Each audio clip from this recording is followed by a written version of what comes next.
So when we hop into Manychat, we're going to go ahead and build our first flow. And it's going to be a flow to capture an appointment. Okay, I'm not going to get into anything else. Super simple, because I want you to see how simple it is for that one use case that will get to your first client is to actually produce.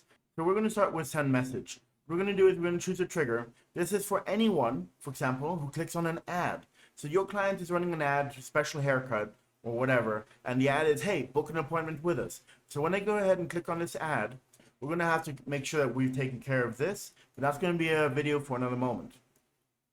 I'm going to go ahead and leave that, move back into the flow. We're going to start off with saying, hey, and then we're going to use first name. Same. Great to have you.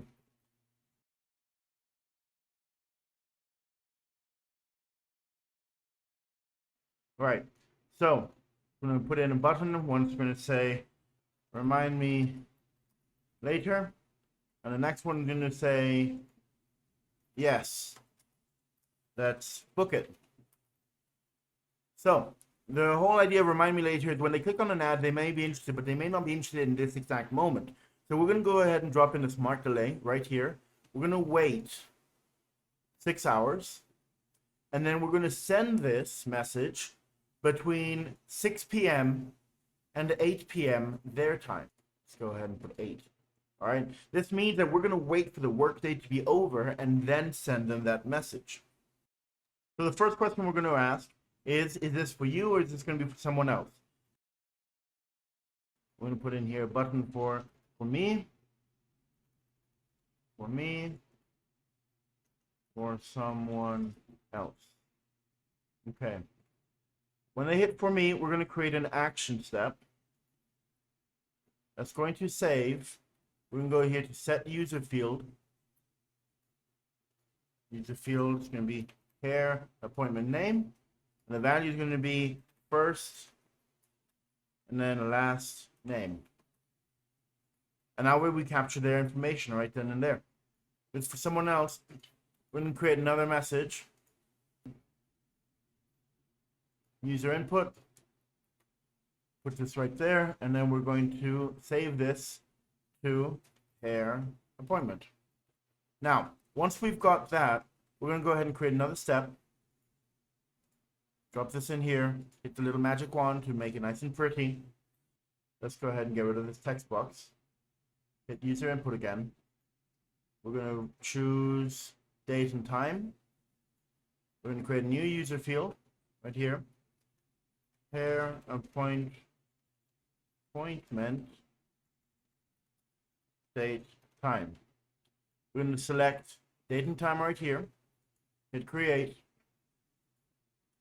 The text on the button right here is going to be, we can just go ahead and hit select date and time, but you can write anything else. We're going to go ahead and erase the skip button right here, which you can't do. Right. And for the skip button, we're going to go ahead and put in a default date, which is find a time for me. What that's going to do is going to tell the person on the other end who's booking the appointments to give that person a call and say, hey, I got time and space for you right now. Does it work for you? Obviously, it's not ideal and it's not what we want specifically, but it's going to be what works here in the skip button because they don't let us get rid of the skip button. And there's no point in having an appointment booked without the date and time. So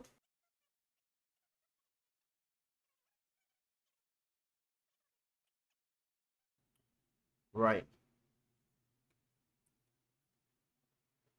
We're going to just hit that right there, and that way it's going to wait 6 hours, and then it's going to start the process for them. Now, here, we're going to get their contact info.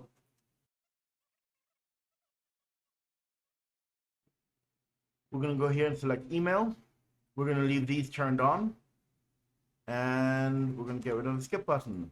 Because we definitely need this. We cannot skip it. So let's hit duplicate. What?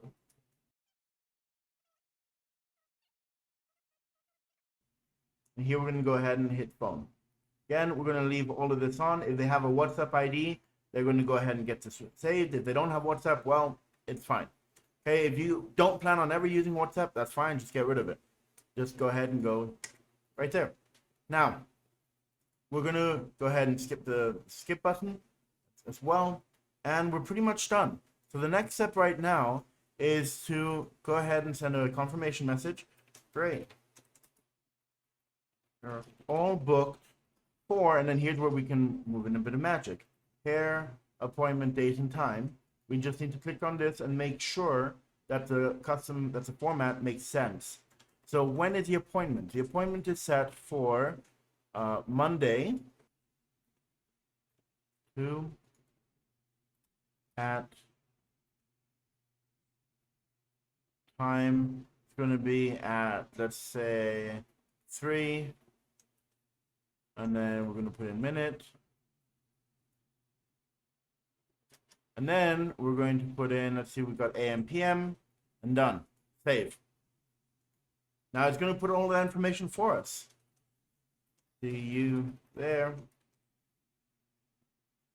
We're going to write thanks. And now here we're just going to write this off with a quick little thing of my pleasure. Right.